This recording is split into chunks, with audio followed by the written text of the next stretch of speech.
we cut back after the commercial break, and we see the harpies descending. Now that you have sort of overcome the first trial on the island, I would look to you and say, heroes, which way do you turn? But in this case, the next threat is fairly imminent based on the decision that you made. And that is that these 3 harpies, they have, these broad, wide wings, these horrible taloned claws. And they look just in anguish. They look they're creatures just made of pure hate. Or at least that's the emotion that they are resonating. Maybe that is not intrinsic to them, but in this moment they're hateful of the people on the island, and they're hateful of you for protecting the island. And they swoop down, and as PBtA, with your aid, is able to start getting people into the mines, they swoop down to snatch people up before they can get in there and carry them off to their sky caves above, where they will probably do all sorts of horrible things to them, or dash them down on the rocks. Your sailors, being present, are also at risk of their peril. So should you not defend them, the harpies will make off with the people of the island and to take them to their sky caves and devour them, kill them, do what other horrible atrocities you don't know.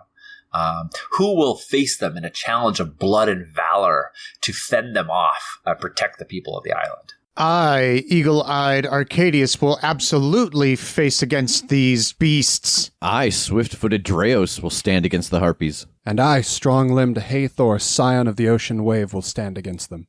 And the pure-hearted does eeny, meeny, miny, mo to decide who to support.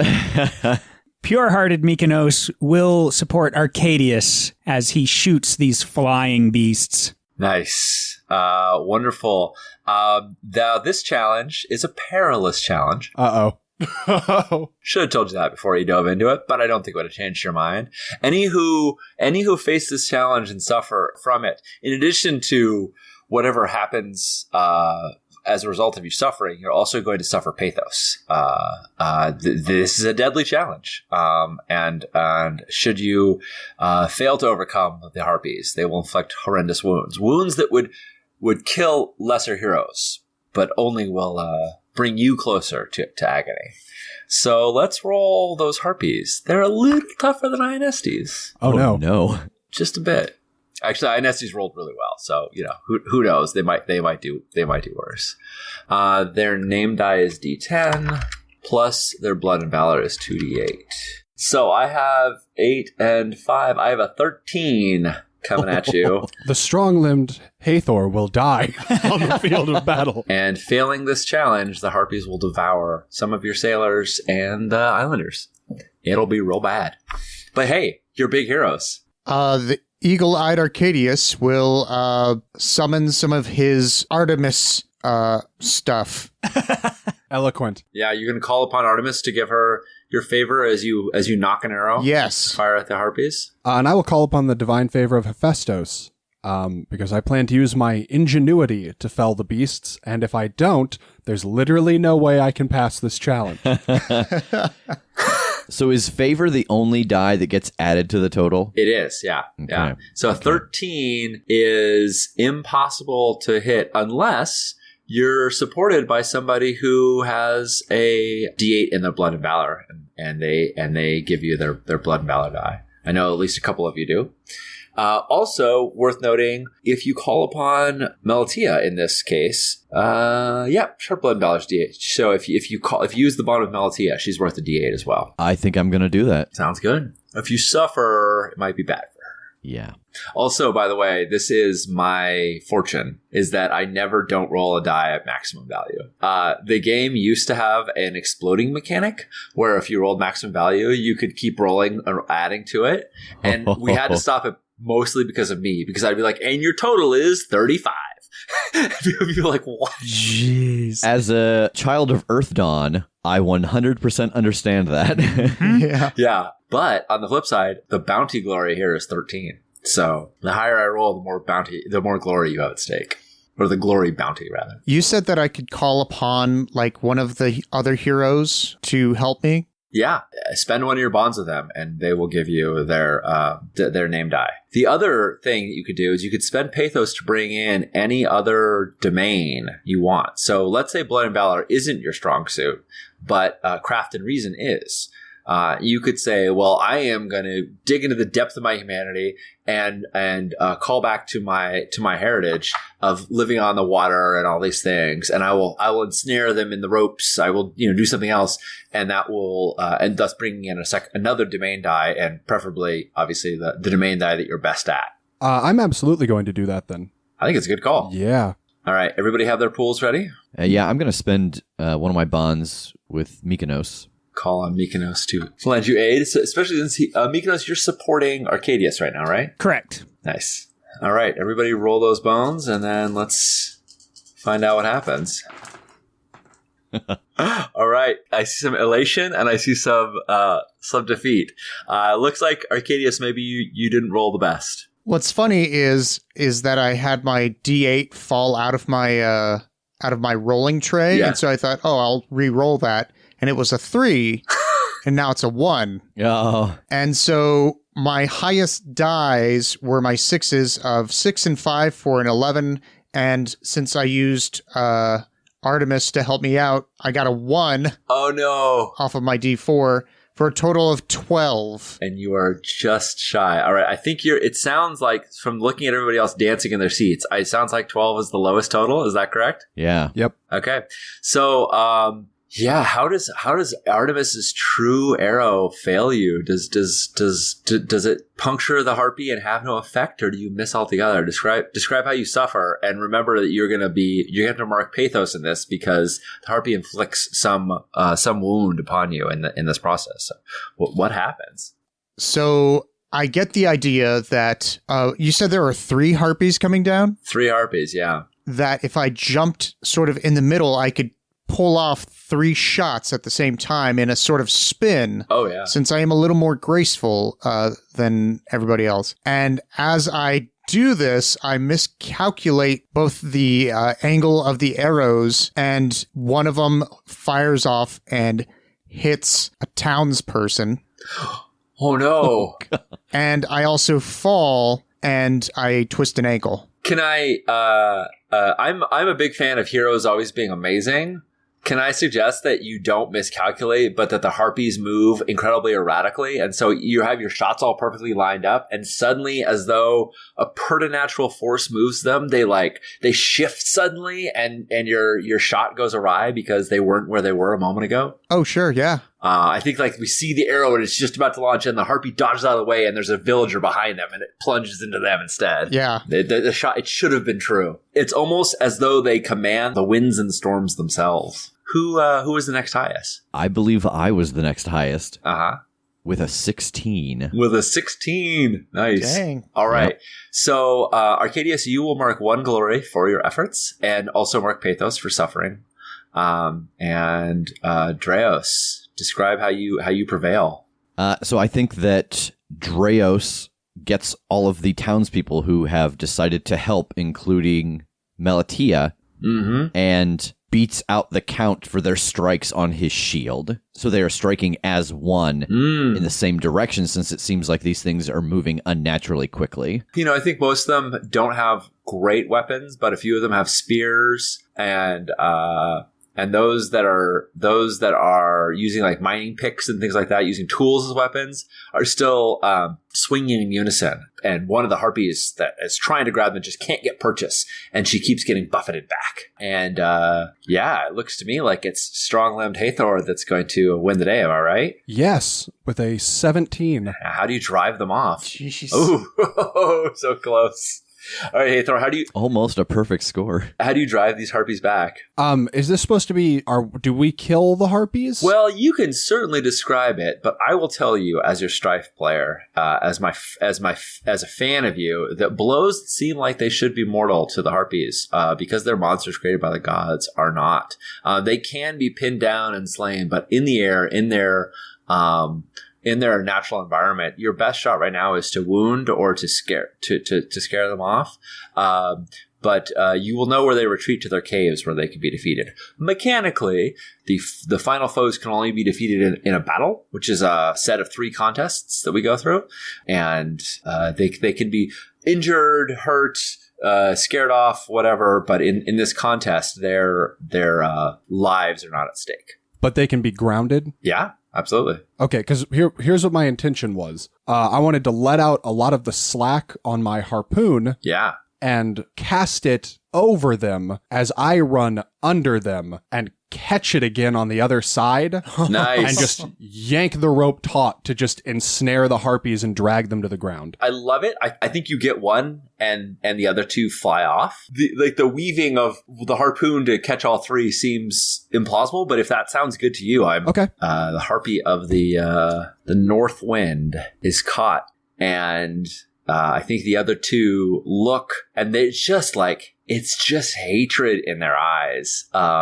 But as a few of them have been injured by Dreos's unified soldiers, they see that this isn't their moment to strike. They sulk away, retreating up to the sky caves high to the north, or high above you, rather, as you have one of their sisters captured. Congratulations. Dreos, for prevailing, you get 7 glory. Hathor, for being the best, you get 13. And you've also captured a harpy who really, really wants to tear you to shreds. I think that's only fair. So I think there's sort of like a downbeat moment where everyone is battle is very confusing. It's situational awareness, is never what we imagine it is. So there's like a flurry of feathers, and it was happening, and then suddenly it's over. And everyone's like holding up their spears at the sky and, looking for the next attack. But your sailors and the island folk are safe. And I think maybe by this point, like you have like wrapped your rope several times around the harpy so that she can't get free. She does have natural talons for claws. So, without your sustained effort, I think, she could cut through any kind of bonds. But you're a great hero, and you can sort of make sure she can't get away easily. There's a huge cheer, right? You've captured one of the harpies. The people are delighted because they're safe. There's also a sense in the air of a division of some are like, let's just slay the harpies, right? Like, let's kill this one and then go up and slay the other two and be done with them. And some of them have like, maybe they see the humanity in her, if such a thing exists. And there's some that are like, seem reticent among them. Melatia is not one of those reticent people though. Melatia is like, let us end the threat. And so she sort of looks to all of you and thanks you as great heroes and is looking to your lead. Like clearly you've been doing the thing that she is excited about, or you've been doing the thing that she feels is right. And so she doesn't feel like she needs to like boss you around, like, okay, now do this, because you're already on the same path. What are you going to do? Throw some things out there. You could like find out more about the story of the harpies. Obviously you could slay this one and sort of will go into battle with the other two as they come out to avenge their fallen sister. Or you could go up into their caves to defeat them.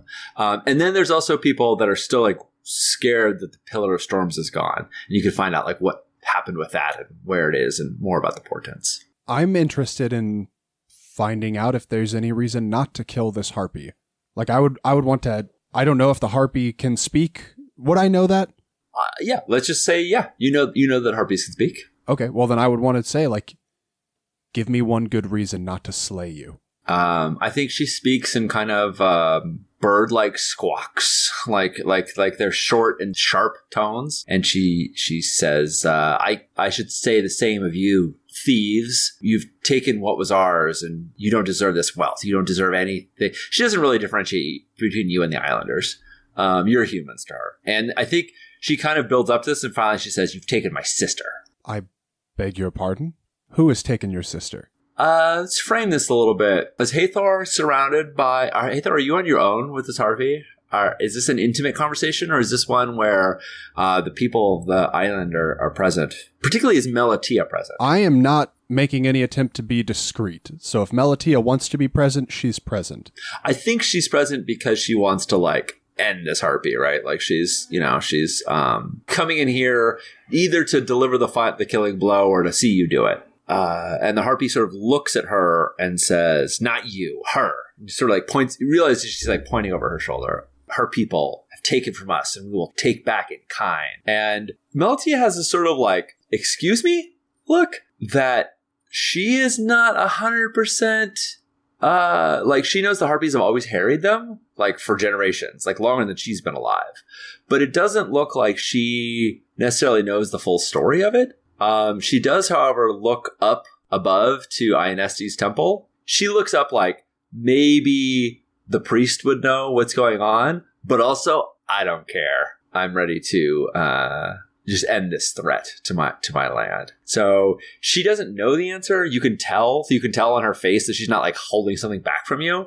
But she also just doesn't care enough to like want to know what's happening. I want to find out the truth. Yeah. I think I would pose this to the rest of my group, though. Yeah, I imagine by this time the rest of you have sort of gathered, right? Like, this is the main kind of event. Does that make sense? That the others would be there by this time? Mm-hmm. Mm-hmm.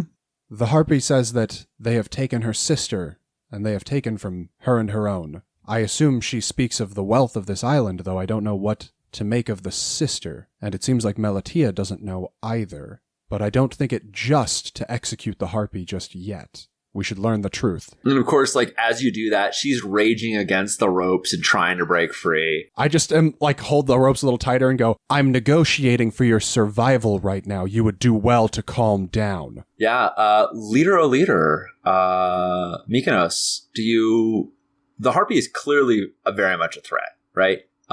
Only because of strong-limbed Hathor is this rope holding. Only because of that is this rope holding her. The moment they let go, she's gonna tear through these bonds and go on a murderous rage or fly away or whatnot. You know.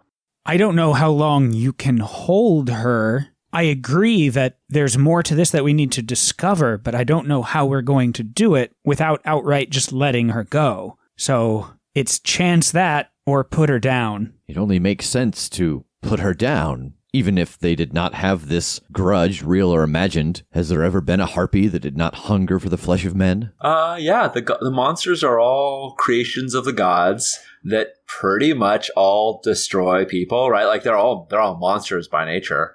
Melatia does, her only indication is, if you wish to know the history of the island, it is kept by the priest. I've only known the threat of harpies all of our life. I wish to end that threat. Do you all want to jump to a scene of questioning Ionestes? And we either have Hathor like holding the harpy at bay, or Hathor, if you want to stay out of it, you could be down by the docks, you know, keeping her bound, or you could assign the islanders to do that. No, I will gladly. I think I've made my position clear. Like, I think the only thing I would add is actually the argument you brought up. Like, harpies are as much a creation of the gods as we are. They are part of the balance, and the scales are tipped. There's more to learn. But I would happily stay out of the scene and say that I am just containing the harpy, like, down on the beach while they investigate. Yeah, the rest of you can go up to the temple. Also, Hathor, I've never done this before, but I'll just throw this out there. If you let the Harpy of the Northwind go right now, I'll give you a bond with her. I mean, she wants to kill you, but you still did her a service. Like, I don't know how that'll play out later on, but I'm just saying, like, if you're like, well, we can't judge you until we know the truth, and you let her go, she'll totally give you a bond. I love it, but I'm not going to take it. Like, Okay. I don't want to kill her yet, but I don't know that she's just, like, innocent. Like, I want to keep her here for now. Well, let's just keep that on the table then. Let's just keep that offer out there, right? Like, if you decide later that you do want to, you know, once they figure out more of the truth, right? And you're like, cool, I'm going to let you go. Yeah. The offer stays on the table that if you give her freedom voluntarily, like, she doesn't have to fight you for it. But if you let her go, you can have a bond with the Harpy of the Northwind. Hell yeah. I love this. Okay, cool. And I mean, and I think she says as much as like, she says like, let me free now and I will grant you a boon in the future. Which could be not attacking you, could be whatever. I'm not saying this on a strictly mechanical level. Like when she sees that you actually care a little bit, like you want to know the truth, I think that's when she sort of is like, oh, you know, I see that you're somebody of honor, and I also will honor my word if you let me free. But you can hold on to that. Cool. So she says that, and Mykonos just no, don't do that. Mykonos says no. No, you're gone already. She wouldn't say this in front of Mykonos. Oh, I see. Yeah. I think this is after the other three leave. Yeah, absolutely. Yeah, I mean that's where I feel like she feels in confidence. Excellent. So you climb up these old steps. They're clearly chipped and withered with age. You make it to the Temple of Hera. It is seen better days. It is, it's dilapidated. There's some of the walls are cracked. There's vines growing up sort of out of control.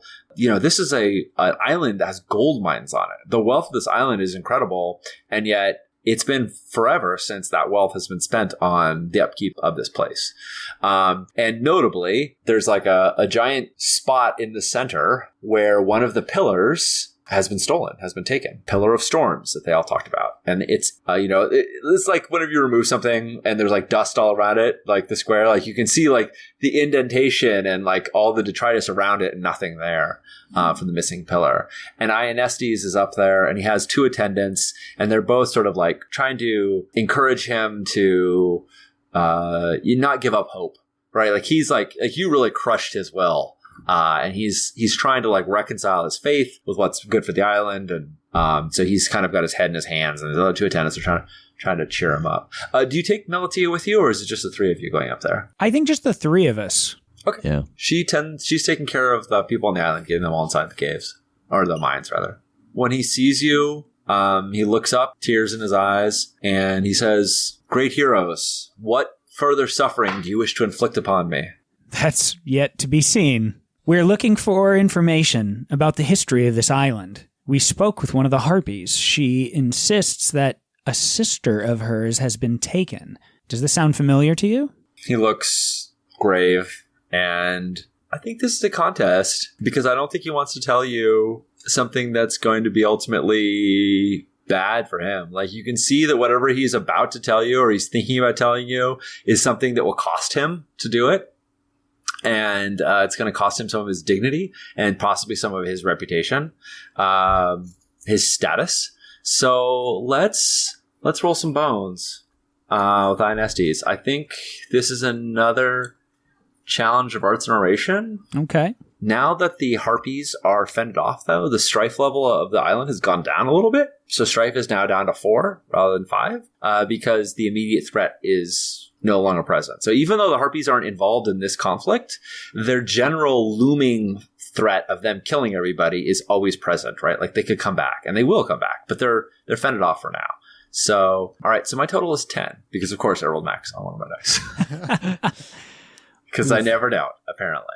He phrases this as, "You wish to know the sacred texts of the Temple of Hera. Show me that you're heroes worthy of her knowledge." Normally, Ionestes doesn't have this power, but in the Temple of Hera, I'm going to call this challenge sacred, which means if anyone fails it, you're going to lose one of your divine favor. The gods, if you mistreat a priest in his temple, the gods do not take it well.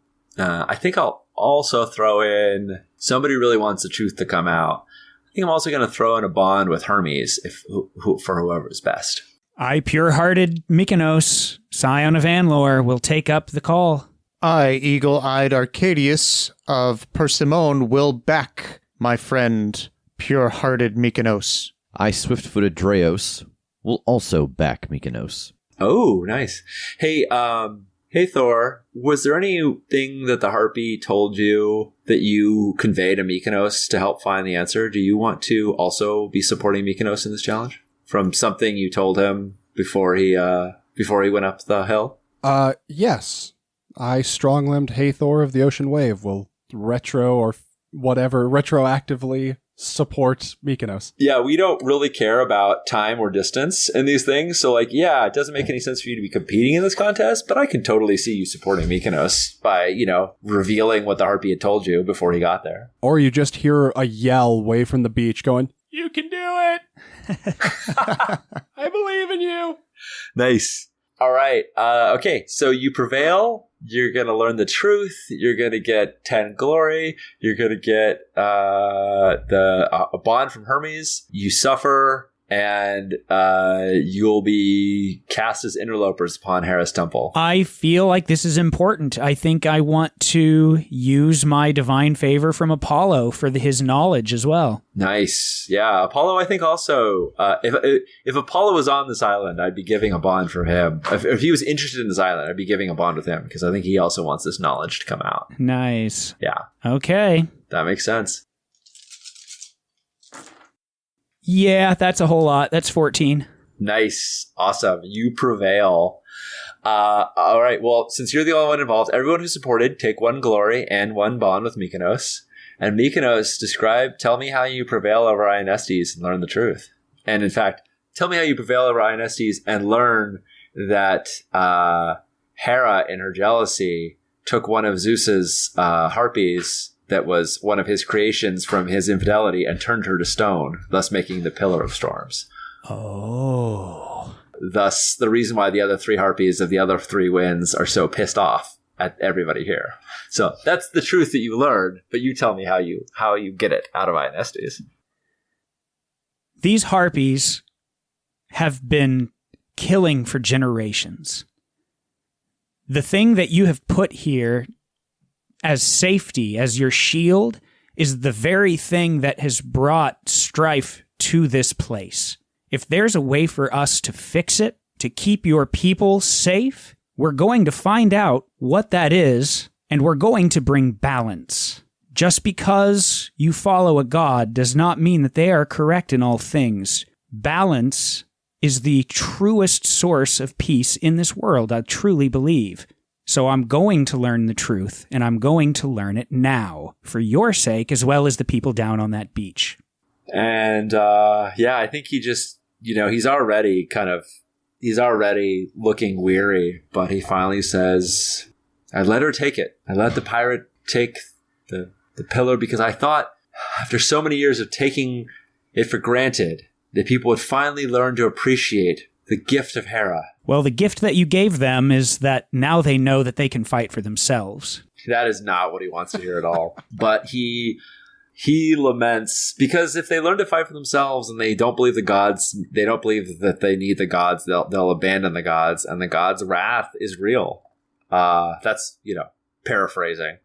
But yeah, he admits not only to knowing the history of it, he pulls out the old tomes and tells you in ancient times when Zeus was cavorting and he had 4 daughters, rather, the harpies of the north, the south, the east, and the west wind. They roamed about doing whatever they wanted, and Hera, in jealousy, turned one of them into a stone and gave it to the island. The island has protected themselves with the Pillar of Storms ever since. He, seeing that they just had stopped caring about Hera, let the pirate queen Thessakyra make off with the pillar. And he tells you, should you seek it, Hera's peacock will guide you. And you recall back to the peacock on your boat, and it is still pointing away from the island where the pirate queen has taken the pillar. And he pleads with you, although I don't think this is your intent, but he pleads with you to bring it back and restore it. The statue will be restored, certainly. Can I give you a little bit of advice? Since you're the only one in this contest, is this like an open, like we're shouting at each other from across the temple, or is this more of an intimate conversation? I think it's more of an intimate conversation. He'll happily take some advice. He feels like he's screwed up royally. When the faith that the gods desire is put into them, of course, that is filling what they desire for themselves. But when that faith is built on something fake, it falls apart much easier. I think no matter what happens, what you need to think about in your faith is how to build these people's faith in Hera in a true way. Because this is all built on fallacy. And even if we restore it now, it'll never be the same. And Hera will not get the praise that she actually wants. So no matter what, making this decision, you've destroyed what you had, and it's never coming back. And then I think we just turn and go. Cool. Yeah, clearly your words resonate with him. So I think, do we cut back to you coming down the steps from Ionestes Temple with Hera Hathor, workers' muscles straining at the bulge of holding on to this harpy who, who's obviously is not constantly fighting you, but just every once in a while is testing the bonds to see if they've come loose. I imagine you're sore after all of this. What does this reunion look like? What news? The pillar is their sister. I think I want to address the harpy directly. Sure. We're going to chase down those that took your sister, and we're going to restore her to you, and you're not going to bother these people on this island anymore. It's not a question, it's not a request, it's not a deal. Those are the things that are going to happen. Do you understand? When you tell her it's not a request, it's not an offer, she... instead of going to let's debate this, she just looks at you and says, I hear your words, human. Good enough for me? And then she looks to you, Hathor, like... I'm about to piss off the whole group, I think. Yeah. I'm just gonna... Did you say the name of the person that has the statue? Yeah, I'd say it'd be reasonable to say that I had mentioned who the pirate queen was. Okay. Then I think I'm gonna kind of lean in to whisper to the harpy and say, do you hear that? Your sister is in the possession of Thesakira, the pirate lord. Notify your sisters. We'll meet you there. And then I'm just going to let her go. Nice. Yeah. So she, as soon as you let like the slightest bit of tension off, she just rips out, right? You're going to have to get some new rope. Thankfully, you're a sailor. You have tons of rope. But, right? Like the moment there's any slack, she just shreds it all. And she flies up 10 feet in the air. And, you can still see the hatred and the venom in her eyes. And she's looking at Mykonos like, I could grab you and eat you in a second, right? But she looks back at Hathor and then looks up and just flies off back to the cave with her sisters. There was definitely a look of recognition. You all saw it, but who's to say what she'll do? And the person who's to say is Hathor when he spends his bond with her. And that's the Harpy of the Northwind? That's the Harpy of the Northwind, yeah. Yeah, she's got a D10 name die. Woo. So all this time you've been doing all this, Thesakira has been getting further and further away. She has quite a lead on you.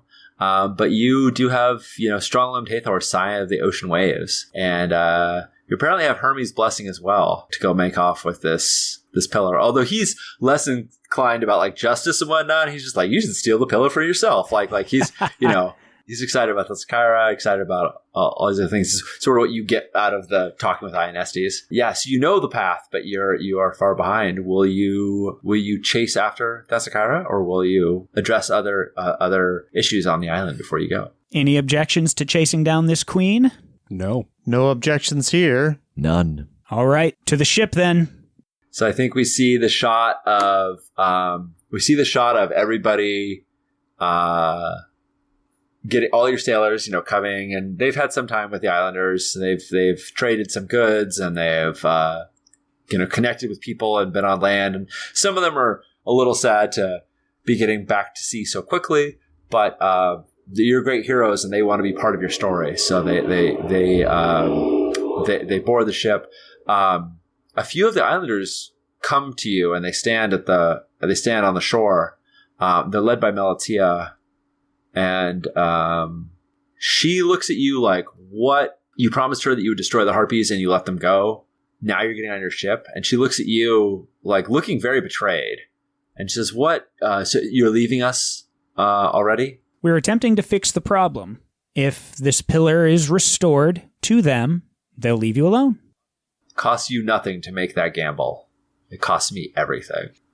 Yes, I understand, but there's reasonable doubt. I'm not putting something to death because of the situation that it's in. And frankly speaking, the only person here today that's hurt one of your townspeople is standing right next to me. And I nod over at Arcadius. I'm waving with a cheesy grin. She says, then I ask you, great heroes, to give me a part in my island's fate. And she puts one foot on the ramp up to the ship. Like, she's not presuming, but she's obviously showing you her desire, her intention to come with you. I have no objections. She boards with a couple of her peeps. I think one of them is the one that was shot. He's like, oh, it's okay. It's been bandaged, and he's ready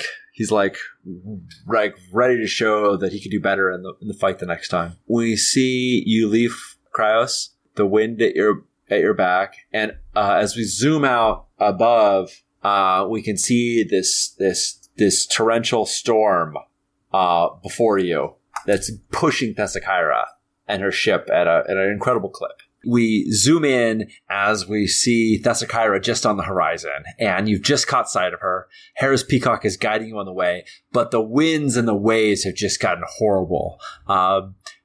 Strong-limbed Hathor, you know that your patron god Poseidon, his forces are being, his waves are being whipped about by these unnatural winds, and you can almost sense his, frustration at his domain being interfered with. But nevertheless, Thessakyra's ship is perfectly in the eye of the storm of it all. Like, she's just blazing along as these storm clouds whip around her, much as they did the island before when they had the pillar.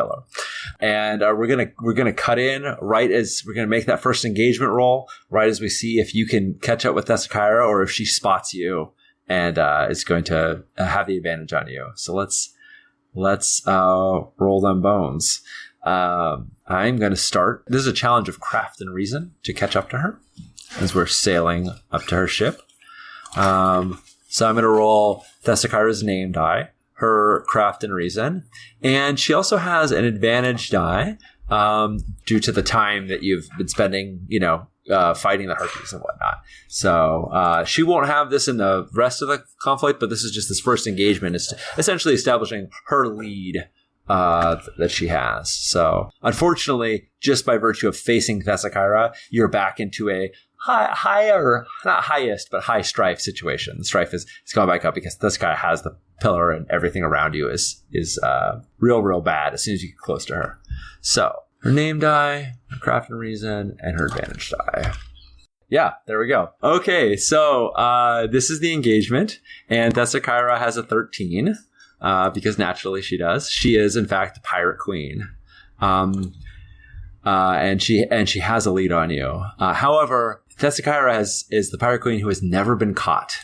She is legendary for never having been caught before. So maybe you'll be the first heroes to break that record. Strong-limbed Hathor of the Ocean Wave will engage. Yeah, they will. This is their stuff. Eagle-eyed Arcadius will back Hathor in their pursuit of Thessakyra. Very cool. Pure-hearted Mykonos will also back Hathor. All right, sounds good. Swift-footed Dreos will rise to the challenge. Very cool. All right, so you're going to grab your name and your epithet and your craft and reason dice, and then bring in any pathos, bonds, or divine favor you want to spend.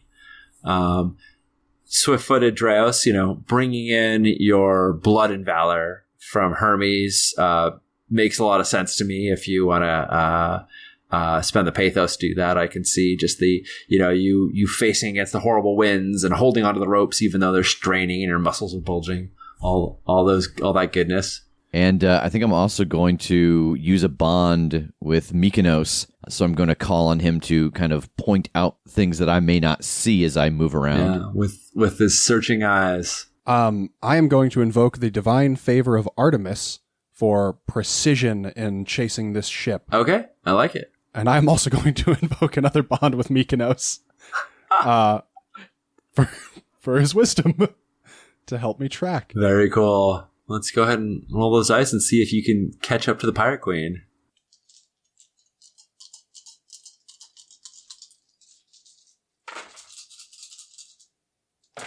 What was the target number?